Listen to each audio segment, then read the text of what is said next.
Good morning. My name is Deacon Robinson from Mount Orange Missionary Baptist Church, 2510 West 10th Street, Texarkana, Texas, where our pastor is Bishop Johnny Riley.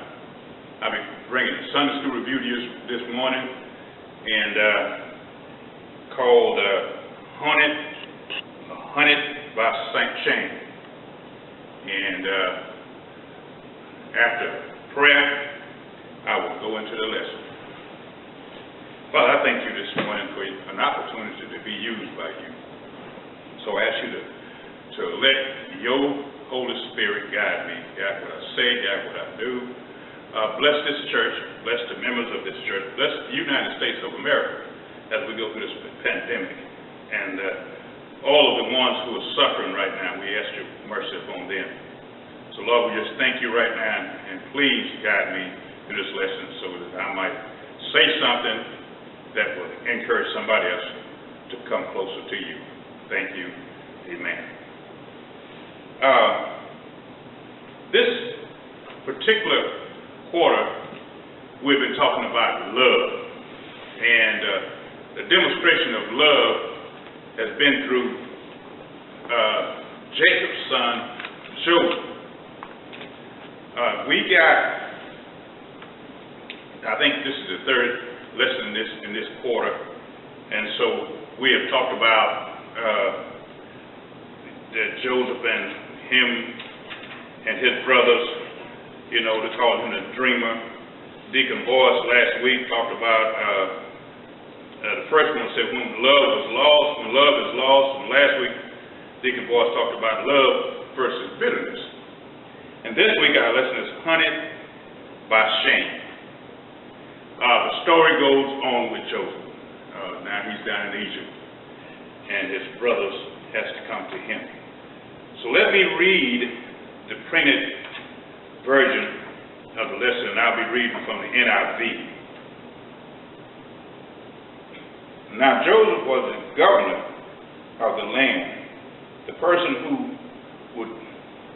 sowed grain in all his people.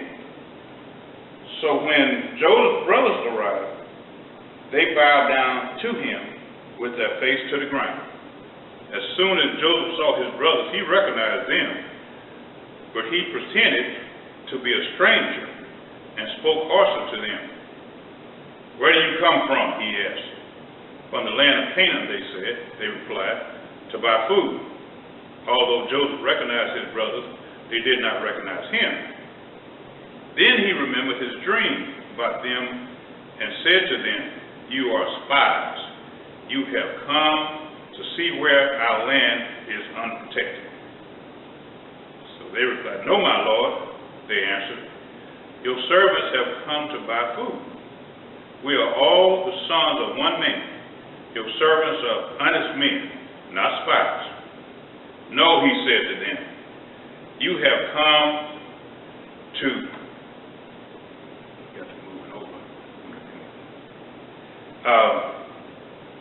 "No," he said to them, "you have come to see where our land is unprotected." But they replied, Your servants, 12 brothers, the son of one man, who lives in the land of Canaan. The youngest is now with our father, and one is no more. Joseph said to them, "It is just as I told you, you are spies, and this is how you will be treated. As surely as Pharaoh lives, you will not leave this place unless your younger brother comes here. Send one of your numbers to get your brother. The rest of you will be kept in prison so that your word may be tested to see if you are telling the truth. If you are not, then you surely, as Pharaoh lives, you are spies." And he put them all in custody for 3 days. The second outline, the first outline says, "Dream become reality." That's talking about Joseph's dream. Then the second one said, guilt confessed. On the third day, Joseph said to them, do this, and you will live. For I fear God. If you are honest men, let one of your brothers stay here in prison, while the rest of you go and take grain back to your starving families, a household. But you must bring your younger brother to me, so that your word may be verified, and that you may not die. This they proceeded to do. They said to one another, surely we are being punished because of our brother. We saw how distressed he was when he pleaded with us for his life, but we would not listen. That's why this distress has come upon us. Reuben replied, did not tell you not to sin against that boy? But you wouldn't listen. Now we must give an account for his blood. And the third outline said, compassion arose. They did not realize that Joseph could understand them, since he was using an interpreter.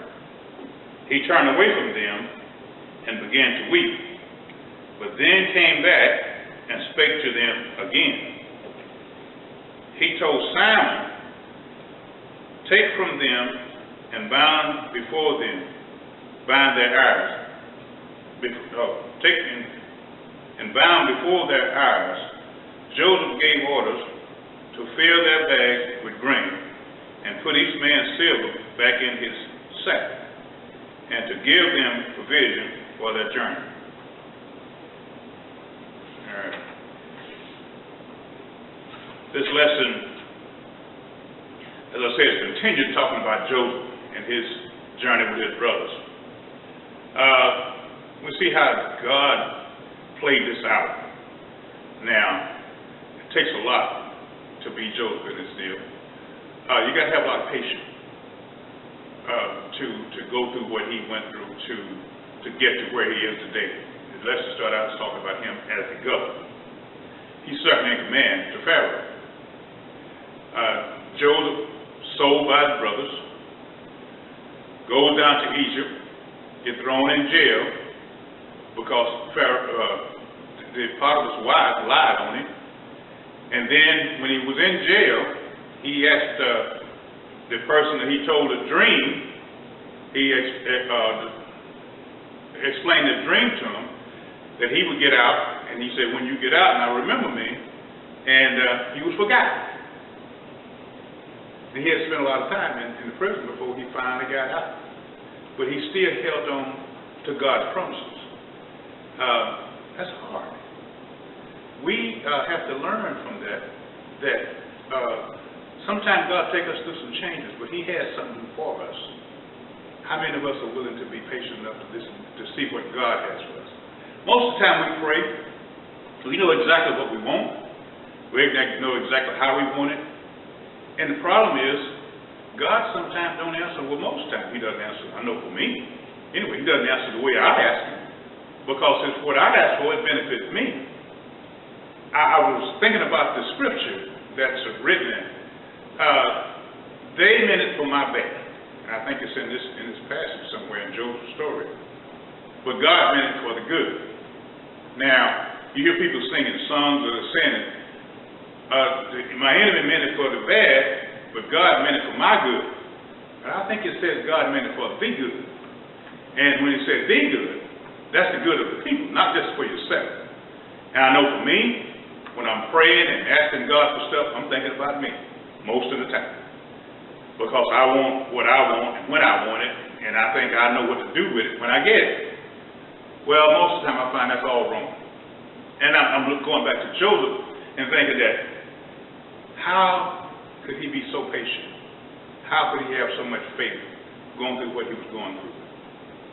Sold by his brothers. Lied on by his boss's wife.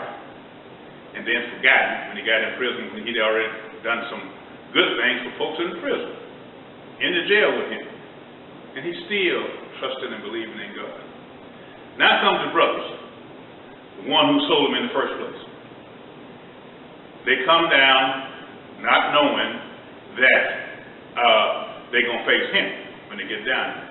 Well, the first thing it says, when they saw him, they bowed down. Then Joseph remembered the dream. That's what he told him when he had on that pretty coat. Now, y'all going to bow before me someday. They didn't like that. So they was already didn't like it no way because Daddy showed him favors.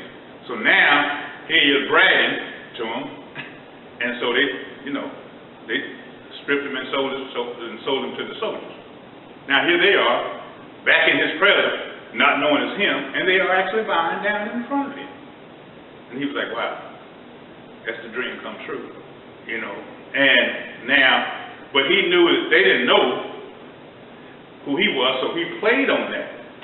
So he told them, y'all come down here to spy, right? So they start trying to explain what happened and things like that. And what's really interesting about this, when they start talking among themselves, they didn't know Joseph could understand what they was talking about because he used an interpreter. But when they start talking among themselves, he saw that they were sorry for what they had done to him. And he had compassion for them. But he couldn't let them know that at the time. And when you read the scripture, it says he turned his back. He went, as a matter of fact, when you read the commentary, it says he went out of the room. And after he kind of gathered himself, he came back. And he told them, look, he said, if y'all tell the truth, this is how we're going to handle it. He locked them all up at first, kept them in jail for 3 days. He had to think about it. And he said, I'm going to send one of you back. I'm going to send the rest of all of you back and keep one. Now, his older brother, Reuben, said, y'all know, I told y'all, and they was all saying, we're going through this because we did our brother wrong. They still didn't know it was him. We did our brother wrong. That's why God put us through this. And I brought that up because even though these guys had remembered their mistake, they still knew God would have mercy and patience with them. They still feared God. And I think you read in Proverbs, it says, the fear of God is the beginning of wisdom. So, they feared God. That's why they wanted to repent. And Joseph recognized that they were now remorseful about what they had done. So after he told them, he kept one, sent the others back. And what was the thing about all this? Now, he put the money back in the bag that they had paid for the grain. Can you imagine? We go down here, this guy, we don't know who he is, tells us we're spies. And we know if we turn up being spies, we're going to get killed. Now, they didn't know this until they got outside of town. If you read on in the thing, when they got outside of town, they looked in their bag and saw the money. Then they sure enough was nervous then.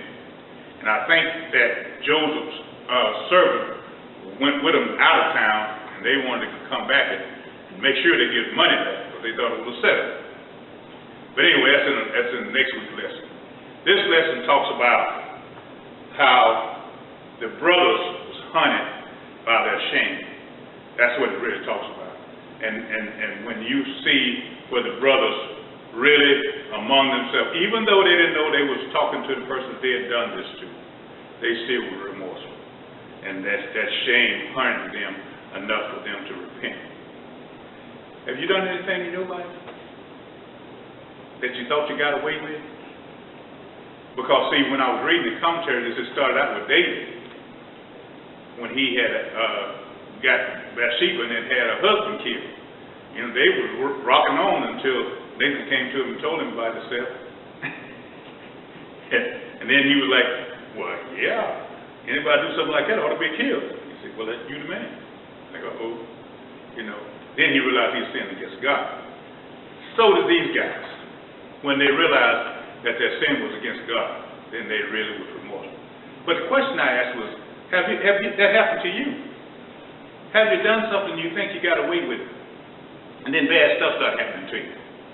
And you start looking around, so you know what? I know what I shouldn't have done that. I wished I hadn't, all these things. But God is so good and so merciful. He's forgiving. And He lets us have another chance. I think there's a song that says God of a second chance, but then they say, well, we used that one up a long time ago.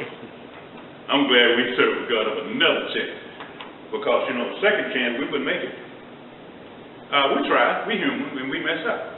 Not intentionally sometimes it is. But the fact of the matter is, if we have the patience to wait on God and to know and understand God's word and His promise to us, like Joseph did, things will work out in the end. I thank you for listening to me this morning. I hope there was something said that you can take to grow in your life. Our pastor will be coming on shortly with a great message. I'm stepping in for Deacon Boss, and I know that he'll give me some pointers next week of what I didn't do right.